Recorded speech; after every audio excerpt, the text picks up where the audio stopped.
ఎప్పుడెప్పుడైతే Congress party అధికారంలో ఉంటుందో అది రాష్ట్రాలలో గాని కేంద్రాలలో గాని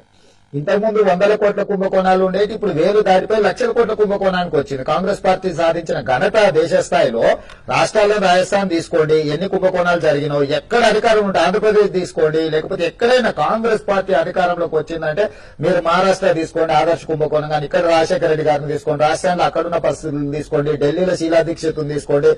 యాజ్ టీజ్ గా Sonia Gandhi, Robert Vadra 2G scam, లేకపోతే కామన్వెల్త్ కుంభకోణాలు కానీ, లేకపోతే ఆదర్శ స్కామ్ కానీ, లేకపోతే బొగ్గు కుంభకోణం కానీ, అంటే ఏ కుంభకోణం తీసినా తరచు చూస్తే అందులో కాంగ్రెస్ పార్టీ నిష్ణాతం, అంటే 130 సంవత్సరాల అనుభవాన్ని మొత్తం రంగరించి అవినీతి ఏ రకంగా ప్రజల సొమ్మును ప్రభుత్వ సొమ్మును ఏ రకంగా వేల లక్షల కోట్ల కొలగొట్టవచ్చు కాంగ్రెస్ పార్టీ నుంచి నేర్చుకోవాల్సింది ఇంకెవరైనా.